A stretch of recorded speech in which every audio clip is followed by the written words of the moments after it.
Hi everyone, this is another episode of Work in Progress, and today we have Nikki Deakin from ND Interior Design. Hi Nikki, how are you? Hi, I'm good, thank you. How are you? Very well, very well. Can't complain. Still working, not locked down, so that's a good thing, right? I know, we're the same. I'm actually busier than ever, which is actually really good considering the world's gone mad. Oh, you okay? So you're busy. You're busier than usual then. Well, January tends to be quite slow, I think. Well, so everybody says. But yeah, it's just madness because everybody's kind of been at home, stuck in the house, and they just want stuff done. So yeah, super busy. So it's just trying to juggle everything, juggle life, and yeah, so it's all good, and I can't complain. So I feel really fortunate, really. Wonderful. Same here. Absolutely. And it's funny that you said that people obviously sitting at home, some of them are not doing anything. So it's just like, they're just looking for things to do in their house. They're like, I want this, I want that. Maybe like, when you scroll through Instagram or something and you find something that you like, and you're like, oh, I could definitely do that in my house. Yeah, So for I, sure. I think because like people's holidays and that were cancelled, they were like, oh well, I've got spare money now. Let's renovate the house. Let's do the kitchen. Let's do this, that, and the other. And I just think that they're just kind of thinking, let's do it. yeah, absolutely. Before we go too far ahead, can you just tell us about yourself and your business, because so everyone understands, what we're actually talking about and what's your background? Yeah, of course. So I'm obviously you've already introduced me, but I'm Nikki Deakin from ND Interior Design. I'm an interior designer, and my company basically does everything from consultations through to full renovations, anything that you need really. And I think every job is so personal and different that yeah, we basically offer all services for whatever you need. Okay, and what sort of areas do you cover? So we're based in the East Midlands, so Derbyshire, Nottinghamshire, Leicestershire. We have done a couple of jobs in Spain, but that's purely because my parents have got a place out there, and if I can live out there, I would. So I've done a couple of jobs out there for some people. But yes, mainly East Midlands based. Awesome. I like the fact that you went international. Yeah, I know. So was it like similar stuff that you do here in UK, or was it completely different in Yeah, Spain? it's similar stuff. It's just obviously like the suppliers are completely different. So you have to think outside of the box. But because I've been going there for so long, you build up a bank of people that you trust, and contractors who you trust and who to use and things like that. And a lot of the people who I've done the work for, English expats anyway, who have they're either relocated there or this is their holiday home. Right. So in terms of style, it's very similar. However, it has got that kind of coastal vibe to it more than perhaps it would in the very rainy England. I would love to see that. It sounds definitely something that would probably look spectacular, especially on the coast. Yeah, And, it is and amazing. and with a nice weather. I don't know about where you are right now, but like London is completely covered with mist and raining all day long. So yeah, I would love to. I would pay good money to be in Spain right now. I know, me too. I'm never here in January, to be fair. But obviously, with everything that's going on, here I am in the grey and the rain. Oh well. I'm lucky as well. I have a friend living in south of Spain, so I go see him like normally 3 times a year at least. Oh, So amazing. so we every time we have a great time. But anyway, I'm gonna stop bragging for a second and then get back to you. So tell us about the last couple of projects you've designed and finished. So designed and finished. Well, as you know, projects, they're not a quick thing, are they? And especially some No. of the big ones that I've taken on. So a lot of the jobs of 2020 have continued on to now, basically. And that's purely because there's been some delays with contractors because they've been tied up on another job, because they've been delayed because some of the items that they needed, like plaster, bricks and whatnot, they've not been Mm. able to get. So things have, you know, not gone to plan as smoothly in Mm. 2020. But also some of the jobs that I've taken on, because, like we talked about before, we are in the home a lot you know, a lot more than we ever have, and home means so much more now as well, because it's a place to work, sleep, exercise, chill, all of those different things that people have said, you know, I know we were only going to do like the kitchen or the bedroom, can we just, you know, add an ensuite, can we knock this wall down, you know, we might as well do this now because we're not going anywhere, we're not going on holiday. So some of the jobs that were probably due to finish have not necessarily finished because they've evolved. So one that springs to mind, it's partly finished, I think I've shared it on my Instagram. So that we've managed to do 2 of the children's bedrooms, which is amazing. And this is actually probably one of my favourite houses because it's a barn conversion, so it's incredible. So it's got so much character. It's got like a glass hallway that goes across like the kitchen and the diner, which is incredible. And they had like a mezzanine balcony that you could look down on. So part of that, we put a floor in to create a dressing room and ensuite. And then, so that's done. We're just waiting for a door. And then we're basically going to do the master bedroom like anytime now, basically. So that's one. I'm working on a show home as well, but that's been pushed back till end of April rather than March. I've worked on a huge renovation of a penthouse. So there's a place in Nottingham called The Park, which is very like kind of an elite place to live, like gated community, you know, incredible houses, all different, lots of character. So I've done a full renovation on a apartment there, a penthouse. So it's over 2 floors and it's absolutely incredible. And it's with a client that I've worked with before. So I'm actually working with them currently as well now on a 3rd job. This was the 2nd job. And that was, yeah, it was amazing. So that one's one that we've just completed as well. It's never ending. I feel like I've got millions of jobs to talk to you about. Feel free to do that. That's exactly why we're having this conversation. We would love to know, you know, about your past and present projects. But like, as you know, every job is completely different. You know, it is one where, you know, you might have the full reins, which I did for this penthouse. You know, it was like, Nikki, have the keys, no one's there, you just crack on, which was amazing because, you know, we all kind of got together, went through the brief at the start of last year, and then we went through a lot of the things, and then all of a sudden, bam, lockdown, you couldn't go anywhere, you couldn't see anyone, you know, we were completely grounded to a halt. But because I had the keys, when things eventually started to lift, it ensured that I could go safely, I could do the fit out. And so it was a little bit of a wow moment for the client as well, because they hadn't seen it for so long that when they went, it was like, oh my gosh, I can't believe how amazing it is. And just those finishing touches as well, you know, that make the space, you know, the artwork and the prints and the styling and things. Sometimes the client might come between and have a little bit of a sneak peek. So it was a little bit like a TV show, I suppose, because they hadn't seen it for so long. But yeah, and then I'm still working with that client as well on another property, which we're doing now at the moment. So I was there yesterday. So if you look at my stories, you can have a little look. I should have took more, but you know, when you're just busy trying to get in and get out and Sure, with everything going on at the minute. Yeah, I mean, I had a flick through your account a couple of times now, so you know, I love what you post. It's you know, well done to you running a busy business and doing that at the same time. So that's quite remarkable. Thank you. And I know you have a small baby as well, so I don't know how you juggle all those things. I know I don't either. I just think I just don't have any sleep. It's overrated anyway. It's overrated, Nikki. In terms of the delays you've mentioned, in terms of the supplies, do you feel like it got back to normal now, or is it still? Because obviously, I know as well that there was issues with insulation, there was issues with supply of some timber material, sheet material, and fences as well. So Yeah. is that back to normal now, and sort of they have sufficient supply, or is that still pushing the projects back?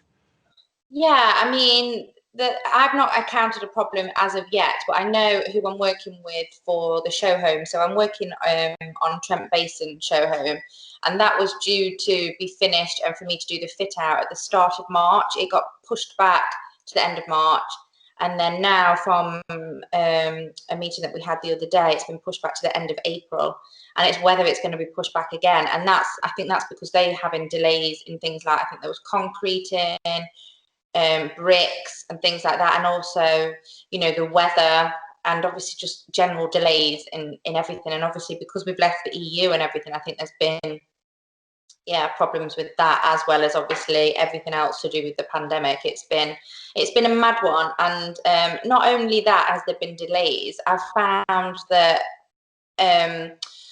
you know, dealing with your tradespeople when you're getting your items, that's been a bit of a struggle, because obviously they've gone down to skeleton staff. So where they might have had like 50 people in a factory, they might have gone down to 25 or 10, because obviously they need to social distance. Or just speaking to, like, you know, tradespeople to order fabric and stuff, they're working from home, so you can't always get hold of them. And so that's caused like quite a lot of issues. So, you know, normally I could give somebody a call and be like, oh, you know, what's the timeline for this? Are we still on for it? Or can you send me this out? Can I order this? It's not happening so quickly because people aren't as available as they were before. And obviously we've just gone down into lockdown 3, and it's, you know, so it's kind of the case again. So it's just trying to juggle it and making sure that your client is as up to date as possible, and they understand that, you know, you're not using this as an excuse. You know, we're all trying our best to get the end result that you want. Yeah, it's funny you said lockdown 3. To me, it seems like it's just I don't know what number. It should be 20 by now, because it's been so many restrictions and so many things changed that it's just like endless. Obviously, a lot of companies had to completely shut down, but like construction sector, for example, I think they are more disposable than the rest of the people. You know, judging by what the government says. So everyone else has to stay at home, but the construction trade are fine to go. So that's sort of a little bit funny to me. And obviously with the Brexit and the pandemic now, so it is definitely a double whammy. So everything just is so complicated, and anyone who starts a business right now with, for example, importing stuff from abroad, that'll be a nightmare, right? Because all the legislation changes, and then new rules, new things you have to do. Accounting wise, you have to have a good accountant to look after your stuff, because you'll probably need to add some tax that you need to pay that you didn't account for before, and probably other things as well. But like that's for companies that import or export. But even with companies here, for example, construction trade, they have to put their prices up now, because the supplies coming from the European Union or elsewhere, obviously, you know, the relationship broke down now, and the prices are going up. And I know for a fact that a lot of suppliers send out letters to say, oh, well, these items are going to increase by 7%, these items are going to increase by 12%. And obviously, who's going to take the burden? So the customers will. So the customers need to pay more money for the same service that they could have had like 12 months ago. So that's pretty annoying to the customer, to the end user. You know, that's whether it's interior design or construction or architectural services or structural engineers, you know. So it's pretty crazy, and just essentially people need, it's like a massive inflation in like in 12 months. So and it's feel bad. I just feel bad as well. You know, when you're going back and you're presenting to a client and you're like, you know, it has gone up in price, you do feel bad. And because obviously ultimately you just want the best for them as well. And, you know, I found that tricky as well, you know, making sure that they get what they want within their budget as well, and they're happy with that, and they understand, you know, the quality and the value in obviously my services, and, you know, and the price of things, because like you said, everything's gone up. But not only that, things that were perhaps 8 to 12 weeks are now 16 to 18 weeks, and freights just aren't turning up and stuff like that. So it's just been chaos. Lead times, that's the other thing. Obviously, the production has stopped for how long, and now you know, these big companies have back orders, and then they obviously have to fulfill the orders they had before that. So, like, if you order something now, they'll be like, okay, well, we need to fulfill these orders first, and then you have to wait, like you said, you know, 16 to 18 to 20 weeks for you know, like some glazing or or like a kitchen. Which is insane, and try to explain that to your customers. They'll be like, well, that's just unreasonable, is it? Glass is the worst, isn't it? And most, like, it's very often it comes from Germany, doesn't it? So it's, you can't even get it from, you know, the high quality glass that you want, you know, you can't get it locally, or, you know, within the UK. It just come from, you know, abroad. So Mm. It is what it is at the end of the day. I Yeah. just want to know, if London Design Week going to go ahead in March? Is that the exhibition?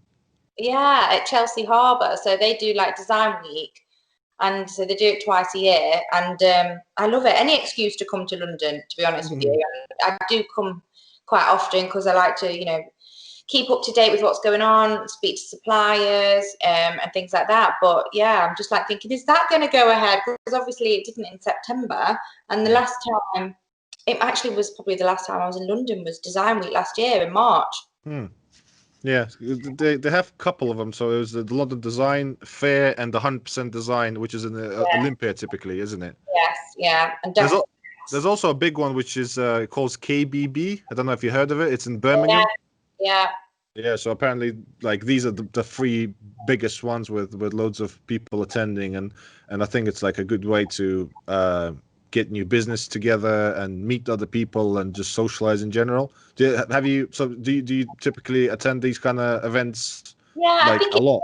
yeah, I do like every year, and I think it's really important as well for your own professional development to kind of keep up to date with what's out there. And I'm not one for like, oh yeah, trends, what's fashionable. I think I very much stay true to me and my style, but I think it's good to know what new fabrics are there out there, new techniques, new ways of doing a wet room and a bathroom or kitchen, or I just think it's really important to kind of keep up to date with everything and keep moving and learning as well. I think that's what's important. But yeah, I was planning on going in March with a developer that I'm working with. So he builds lots of houses locally, and he's actually doing a house for himself. So it's completely different animal to what he's done before. Mm, And even though, like, in terms of like the construction side of it, he knows it all. He knows, what bricks he wants, how he wants his roof and all of that stuff. But internally,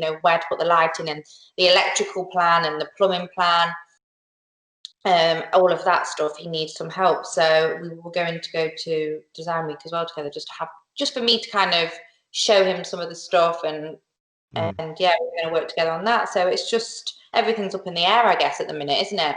Yeah, it is absolutely. Well, hopefully it's going to go ahead, and if it's not going to go ahead that month, maybe they'll just postpone it for a couple of months rather than for 6 months, as to Yeah. like to the next event, because I think it's beneficial for a lot of people, and since the government think that the construction sector needs to work, then obviously the interior designers need to work as well, and these events are especially for these two types of people, companies to get together and to do joint ventures and all sorts, right?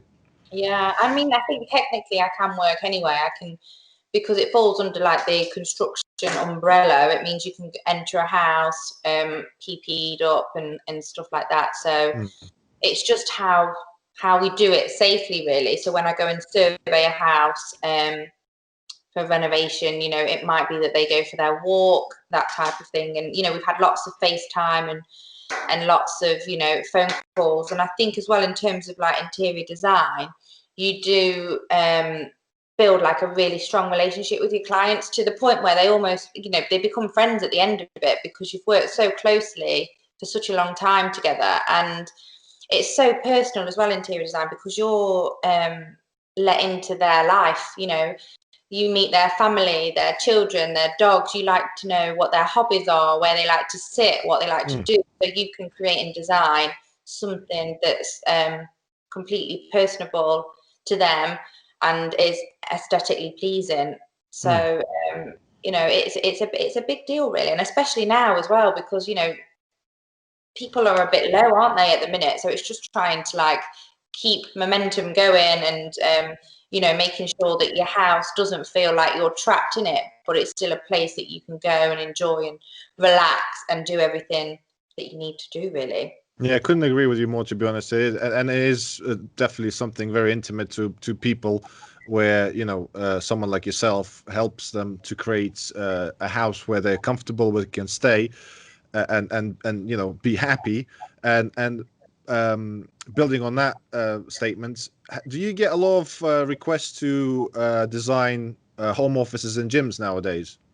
Yes, and bars and restaurants And also what I have had a lot of requests for as well now, and I think this is coming from like America, because you know it always tends to start over there and then filter through to us, is a lot of staging for people who have developed a house and they obviously want to sell it fairly quickly, so they need it staging, so someone to come in, style it, get the sofas in, to kind of create that dream for when people come in and have a little look around. So staging's a big thing, and also just consulting in general on, you know, what can I do with minimum amount of cost to sell my house, basically. So I get a lot of that because, you know, people are, you know, they want the next thing, don't they? And obviously property's gone bonkers, hasn't it, at the minute? You know, all the and it's not coming down. Everyone says there's going to be a house, you know, crash at some point, but not so. It's meant to be going up something like 5% a week, I think.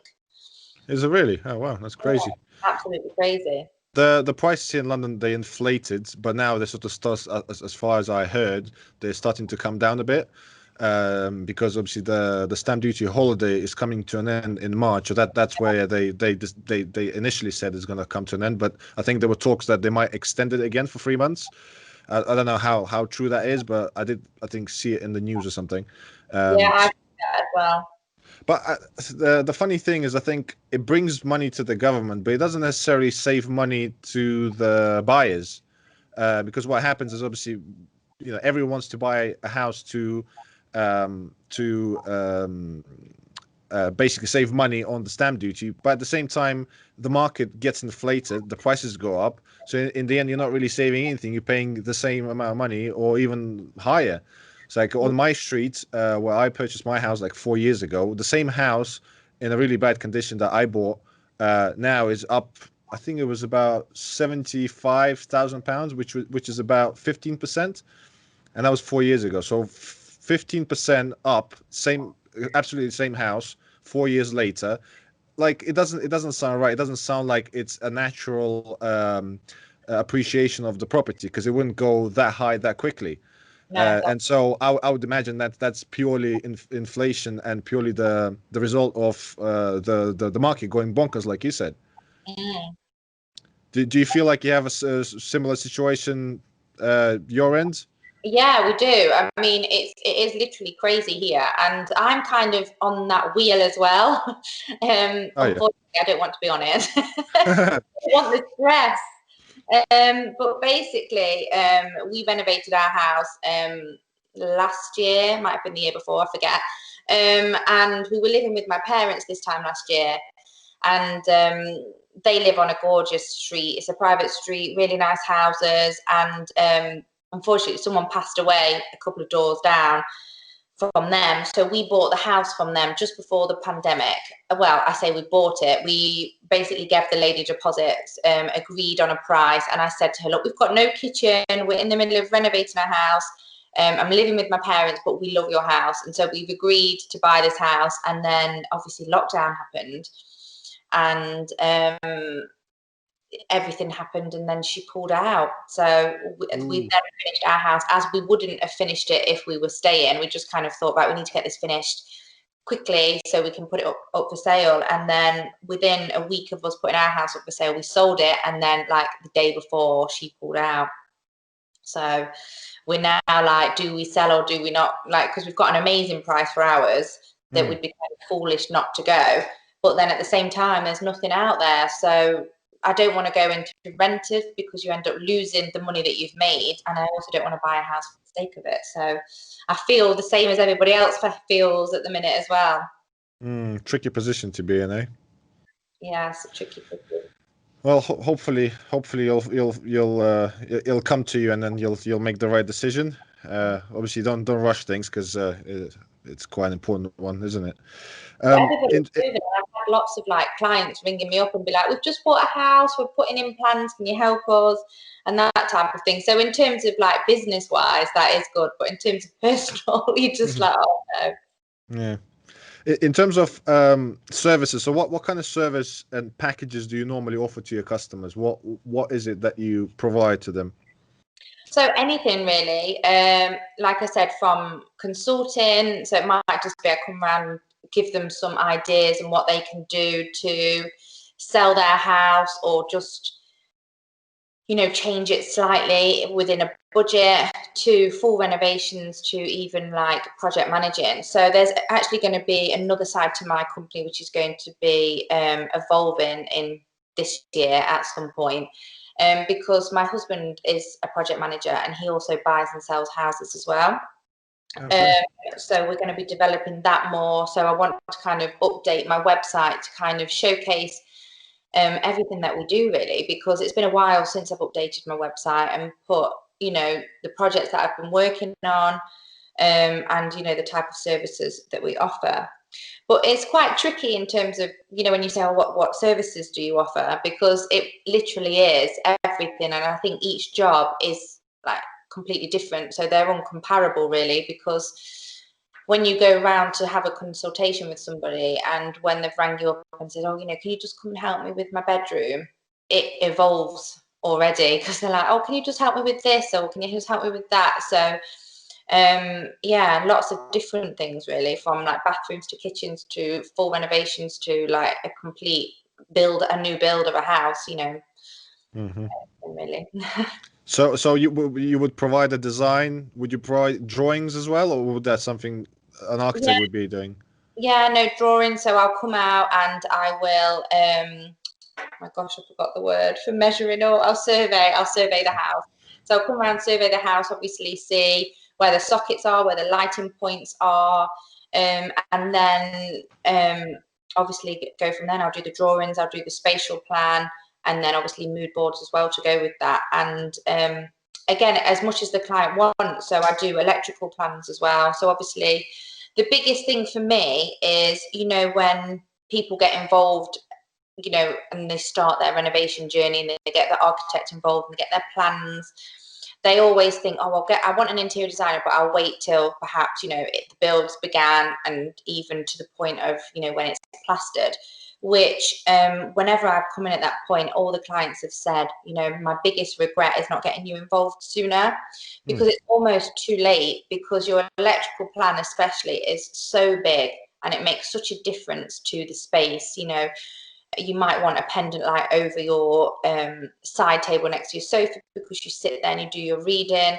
But if it's already plastered, it becomes more costly then, because you're going to have to chisel the wall and then replaster afterwards. Or pendant lights by the bed, or wall lights, you know, rather than the standard table lamps, things like that. So I always say, get me in as soon as you can, because you'll get the better finish, the better result for what you want and how you work, really. Mm-hmm. Yeah, and it's really cool to get that kind of feedback from the clients, isn't it? When they say, "Oh, I wish I would involve you much sooner." So that's a wonderful compliment to get. So well done on that.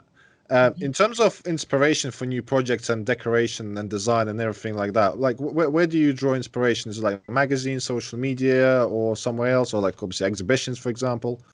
Yeah, I mean, I do go to a lot, like I said before, like I go to a lot of design shows. I think it's really important that you get out there and meet people, because you draw inspiration from other people and the conversations that you have with them.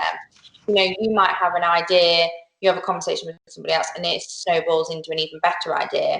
So I get a lot of ideas from, you know, from that, but also just travel in general. I love to travel. I love to go to new places, see places, you know, and the outside in general. I know that's probably quite a standard answer, but you know, being in Spain a lot of the time, or in the countryside, you know, all these blues and these greens that you see, and just all of the, you know, the textures as well. I try to bring that into the home, and that feeling that you feel when you are outside, I try to bring that inside as well. And you know, the colors that, you know, create this calming space. So yeah. That sounds amazing. That sounds amazing. Well done.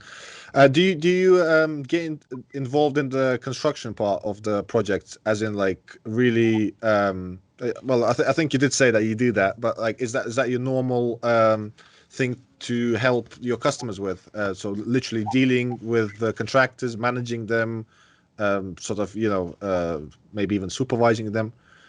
Yes, and I project managed a couple of times, and yeah, I've been on site with my hard hat, my visor, my boots, And yeah, and just like, yeah, like you said, liaising with them, managing with them. And that is actually probably the hardest part, I think, dealing with contractors. I bet.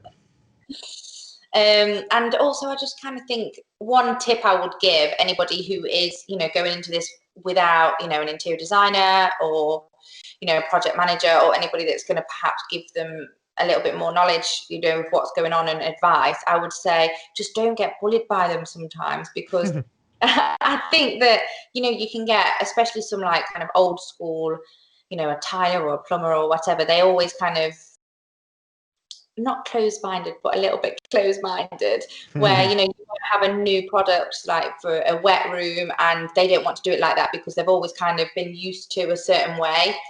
And so just stand your ground. And if you want that light there, or if you want, you know, that specific toilet, or, you know, if you don't want to have a shower tray and you want to have a wet room and you want it tiled, you know, stick to it. They'll have to do what you're paying them to do ultimately.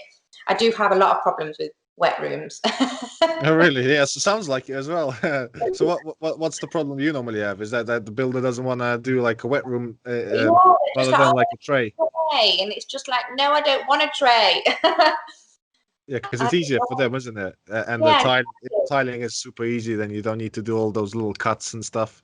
yeah. So it's just them. They've always just got to be in their bonnet about that. And yeah, but at the end of the day, the word stops with me. Yeah, well, exactly that, isn't it? You're the boss. They can moan all day long, but if you said, listen, this is what's going to happen, they can't really object, can they? And one of my biggest jobs as well that I went on, they had a project manager, and she was scary. She was probably like the scariest woman that I've ever worked with. Like, she'd be like, I need this now and I need this here, and you know, she was nice, but she was, you know, she didn't suffer fools kind of thing. And she had like a massive team of people, of, you know, I'm just trying to think how many people, maybe like 30 people working on the house. And when it got to the point where one second fixed and we're putting like the lighting up and stuff, they were like, what are these lights, like gold? And you know, it was the Tom Dixon melt lights, and one of the electricians was trying to like push out, you know, the lights, and I was like, that's part of the design, like these are super expensive lights. Just hang the lights up.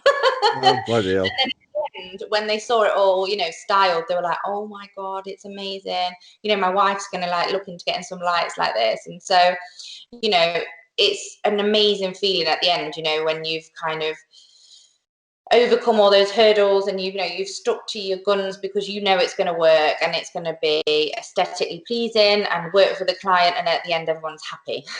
Even the contractors, because they also see, you know, they've managed to, you know, they've worked for you, and at the end they see why your vision was so important. Because ultimately they moan, but then afterwards they're like, oh, it's amazing. Well, that's the thing. Yeah. So when they see the final result, they'll be like, we were wrong to moan. But I think Yeah. they just moan for the fun of it, you know, or they just get, you know, they get used to moaning about certain things. And especially, it rang a bell when you said that, you know, certain contractors, they've done something for many years in a row, Yeah. and then when you tell them to do it in a different way, they're like, well, I haven't done that before in this way, so it must be wrong, kind of thing. You know, that's their conclusion.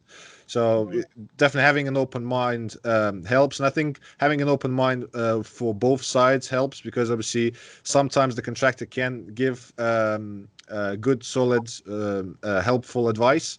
Yeah, massively. And I feel like I always learn so much when I go on site and I see the contractors, because, you know, at the end of the day, I'm not a plumber, I'm not an electrician, I'm not a joiner. So when I've got these ideas and these visions, and I'll bring my design and my drawing, I'll be like, can you do this?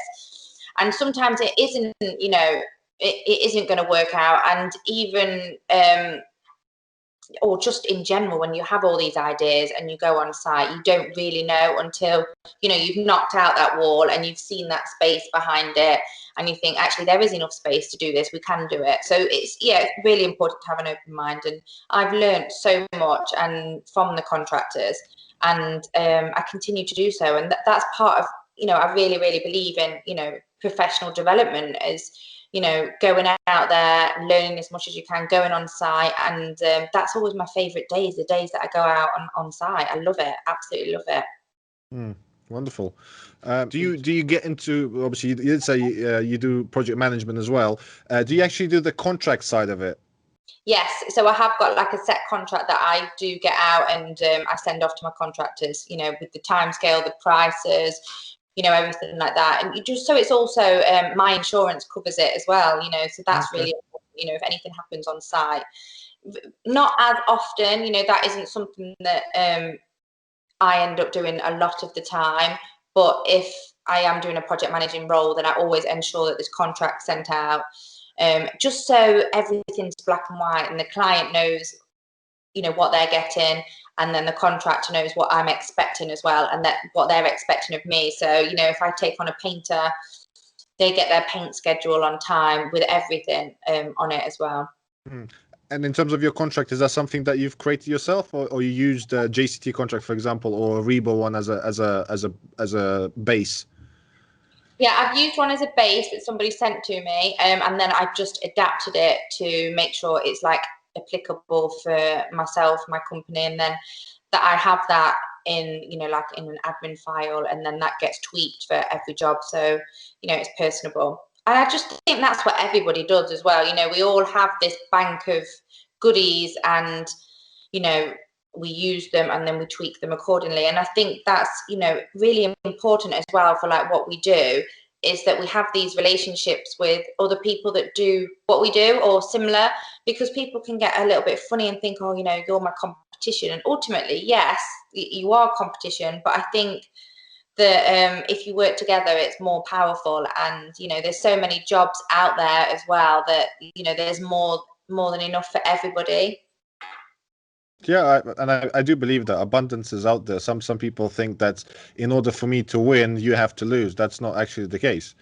No. And that's what, successful multi-millionaires, billionaires talk about. The ones that are on social media, for example, like Gary V, Grant Cardone, and these kind of people. They always say it's just a mindset that people fall into, and sometimes they just say they sort of trick themselves into thinking that there's not enough out there, where actually abundance is there, as long as you are brave enough to sort of do what has to be done, and get yourself out there, and do the inquiries and do the sales and do the rest of it. And also, I think that like it's important, like it comes back tenfold. But also, you know, there's clients out there that is, you know, that I think you should walk away from if they're not the right fit. If you're not the right interior designer for them, rather than thinking, oh, I'm going to do it because it's money. If they're not the ideal client and you're not their ideal interior designer because your style perhaps isn't the same as, you know, what they want and what they envision, I think that's just as important as well, because you know, at the end of the day, you want them to be happy and you want to be happy as well, you know, doing what you're doing. So I think sometimes saying yes all the time isn't right. You have to say no. Okay, that's good advice. um with the contractors, typically, is there like, apart from them arguing with you about wet rooms and the rest of it, what would be like the one single thing that they could do better? What would be your advice to them? So if they could improve anything today, what would that be? Would that be overall service, or pricing, or breakdown of their quotations? For me, contractors, that my biggest bugbear is like the communication side of things. So they'll come out, price a job, or you'll send out a design for them. You know, you'll send it out to tender for perhaps a couple of joiners or whatever.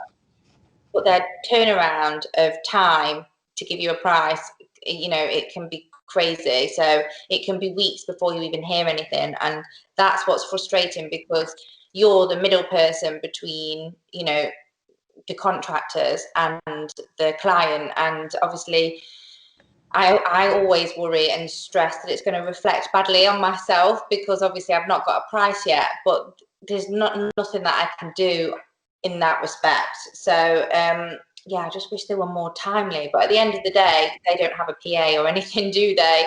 And they're Yeah. not, you know, secretaries. So their admin side of things is a little bit slower, because I appreciate that they're working all day and then they've got to do this type of thing in the evening. But yeah, that's the biggest thing for me, is just getting prices efficiently. Yeah. in order to help your situation, I think you just need to perhaps choose contractors that are bigger. So they have an office, for example. They have some support in the office, admin, like you said, or people like that who can actually push that through. Quantity surveyors, project managers, and that way, as you said, you don't need to wait for them to come home after work and try to write something down, because that would be a nightmare, wouldn't it? Yeah, exactly. So, and I feel like, to be honest with you, the team that I work with now, they're great. And, you know, I call the decorator I use Super Steve, because he's just amazing. Like, you know, I can call upon him and he can be super busy, but he'll help me and, you know, pull something in if I need to. And his finish and is amazing. So, you know, there is people out there who I do trust, but again, that just comes with time, hasn't it? And, you know, things that have not gone swimmingly before in the past. That's exactly that. It's just trial and error, isn't it? Yeah, 100%. Clientele, obviously, I can tell they have a lot of residential clientele. Do you do a lot of stuff for commercial side? I do, but I'm not as busy commercially as I am in the residential sector. It does tend to be private homes that I do. But obviously the show home, I suppose you could say that's a little bit commercial, and working with a developer. But I've done quite a few pubs and bars. I'm working on a hotel at the moment in Derby, and a restaurant as well in Derby. And to be honest with you, they've come, you know, I've had a lot more commercial recently than I ever have. And I think that again is because they're closed. They're using this time to, right, okay, let's just do it up. Let's make it look nice. And let's have a little bit of a revamp ready for when it opens. And also they've had to spend money as well on, you know, their outdoors, because obviously the restaurants, when they could open, some of them weren't allowed to open inside. So they've had to, you know, make the outdoors, you know, aesthetically pleasing, but also work and safe. And so they've had to buy new seating and stuff like that. So I've been involved in quite a lot of that in 2020. And again, coming up in 2021, I'm at a restaurant on Friday, actually, just to go and have a little look around, because they've just put all their seat boothing in, their booth seating, should I say, for their restaurant, because they're taking this time and using it wisely to redo their restaurant. Okay, well, it seems to be you have plenty of commercial work coming up. That's good. That's good. Well done. In terms of your inquiries, how do you normally get to just contact you and like via email or give you a phone call, or is it through sort of third parties associated with your business? And how do you market your business? So usually my clients have either emailed me or they've come through social media. So I get quite a lot of interest on social media, Instagram in particular. And I feel like I've worked hard to kind of grow it and showcase what I do. But it is obviously like an ongoing thing with social media. But that is the only place that I market, really. And I'm trying to be brave and put more of my day-to-days going on stories as well, and things like that. But I just think it's such an amazing platform. It's a free platform, and you know, ultimately people are nosy, so they want to see what you're doing, to, you know, see where you're going, what you're up to, what your style is, what you're buying. So that's all the marketing that I do is, like I said, is on Instagram. So I do get a lot of people private message me on there. Alternatively, it's just been email. And to start off with, when I first started my business, it just grew from friends of friends. And then, you know, as you do more work, your Instagram grows and that type of thing. My main aim for this year is to get to 10,000 followers. I'm so close. I thought you were just over 10,000. I probably looked somewhere else. So how many do you have right now? I think 9,500 and something. I'm so close to 9,600 and something. So I'm just like thinking, what can I do to give it that last little push? Because, you know, I've got so many plans for this year, which I'm not going to divulge too much into, but it would be good if I could get, you know, the swiping rights. That's all I really want it for, really. Yeah. Okay. So yeah, so I don't know what I'm going to do. Just keep going with it, I guess. Have you tried the paid ads at all? have done that, but not for a while. I haven't done it for a while, probably over a year or so. So I might do that, and I'm thinking about maybe doing a giveaway, because I do like to kind of give back. And throughout November, when we had another lockdown, I gave a giveaway away each week. So all my suppliers, so some of the companies that I work with, like Heels, Cox and Cox, Rocket St George was one of them. The companies all gave me something to give away on my social media. So that, you know, helped me increase my following again. And also I think it's nice as well to kind of support your, you know, the people who you use, my suppliers. And I use those companies a lot. So obviously they were happy to give me something to give away. So I might do another giveaway soon to cheer us all up in lockdown. Yeah, and help with your following at the same time. Yes, win-win. Win-win, absolutely. Have you experienced any difficulties or disruptions in your business due to COVID-19, and have you adapted to the new way of living and working? Every day is a new day. But in terms of have I been affected? Yes, to a degree, because, you know, things haven't been running as smoothly, like we mentioned before. You know, there's been delays, and whereas I probably normally go out and present to a client, you know, all the plans, we'll go through the electrical plans, we'll go through the mood boards, and I'll talk through it. We've had to do that online, so either via email or Zoom, and that's quite frustrating, because I like to be there. I like to, you know, when I'm talking about a sofa, actually having that sample in my hand and be saying, you know, I'm looking at, you know, this, and this is the reason why, and, you know, dressing your windows in this, and, you know, that type of thing. So that's been a challenge, and obviously making sure that I get a samples pack sent out to the client as well. That's taken longer than normal, because obviously when I go and present, I have a box of goodies for the client as well. So that could be anything from flooring to worktop to a kitchen handle to, you know, fabrics. And obviously if I couldn't go out, then I would post that. So it's just making sure that I can get things quickly enough. But with obviously companies, like we said before, being skeleton staff, you know, I've had like a sofa company that I use, for example, I needed some swatches sending over, and someone goes to the warehouse to collect the samples like once a week, because that's their day that they would go in and collect them, rather than someone being there every day. So, you know, that's already causing a week delay on stuff. So, you know, and when you start this process, people want things done yesterday, don't they? Yeah, definitely. So it's quite hard as well to then add weeks on to, you know, the whole design process as well before anything else. So that's been quite a challenge. But overall, you know, I do feel lucky, because I am still working. I am still allowed to go into homes as well. And, you know, we've just had to mix things up where a lot of my jobs, you know, I get the keys for them so I can do the fit out, or they've, you know, gone away. You know, when it was kind of lifted for a bit and we could go, you know, actually go out in the summer, I was able to do like fit outs then and something. So it's just, you know, each job's different, and we've just got to kind of go with it, because I don't see this COVID thing sorting itself out anytime soon, like till the summer. So, you know, I think as long as you're open and you're honest with everything, then, you know, they have to understand really, because we're all in the same situation. That's true. That's true. Tell us again, where can people find yourself and sort of do an inquiry? So find me on Instagram. So if you want me to say my Instagram name, it is ND Interior and then _design. I'm based in the Midlands area, so I usually cover Nottinghamshire, Leicestershire, and Derbyshire, which is where I actually live. Forgot about that one. And on occasion Birmingham as well. So yeah, that's where I'm based. Perfect. All right, Nikki, thank you very much for taking the time to speak to us. It was a pleasure. I think a lot of people will benefit from the information that you've provided.